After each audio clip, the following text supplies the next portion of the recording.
Good afternoon, everyone. Gary Glennon with Sports Talk Radio, making horse sense, track master of thoroughbred racing and thoroughbredracingonline.com. Here we are, 2019 Pegasus race, Gulfstream Park. We're just hours away from that race, and it's D-Day. Time for the pigs. So it's time to get serious about the race, and I'm just letting you know right now. Thanks for being with us at thoroughbredracingonline.com, track masters of thoroughbred racing. So I'm going to catch my breath and catch up a little bit here with you and give you the insight of kind of how I go about picking a lot of these winners.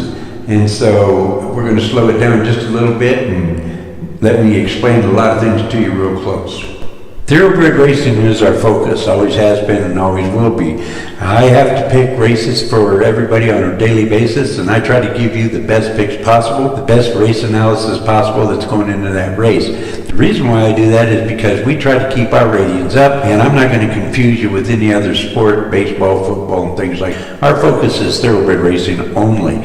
And if you was with me last week, some of you made a ton of money as I stuffed your pockets full when I broke a week record, and I think it was somewhere around $22,000 I made for the entire week, and I was just hitting them left and right. I didn't get rid of all my luck. Still got some for the Pegasus, and that's what I'm focused on right now. So there's a lot of things that I look at when I pick a race like that. What I try to do immediately is eliminate those favorites, and the reason why is because there's only 32% of the favorites that hits the board as a win anyway. And I know that sounds like, no, it's different. Yeah, I'm going to hear a lot about that, but in my calculations, I figure about 32% of the favorites are the only ones that hits the board.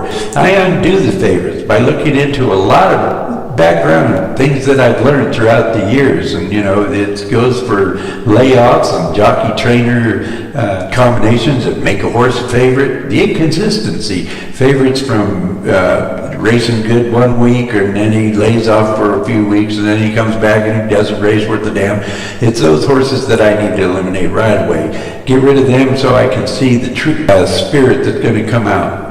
The horses that used to be but no longer are because they just kind of lost their knack, I got to eliminate them. There's a lot that goes into picking a race and making sure that everybody goes to the winner's window, and so that they can collect on what I tell them to. And there's a lot of times that I'm the greatest guy in the world, and then I'm the worst son of a bitch that ever walked because maybe you didn't catch a ticket that day. But that doesn't mean don't hang with me.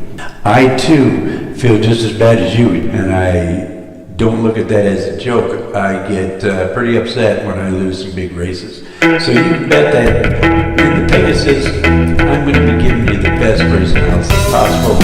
Cross your fingers, that's all I can say, because you are going to have the best picks that are available. Be sure to check right back with us tomorrow when I'll give you my picks and your picks for the 2019 Pegasus at Gulfstream Park.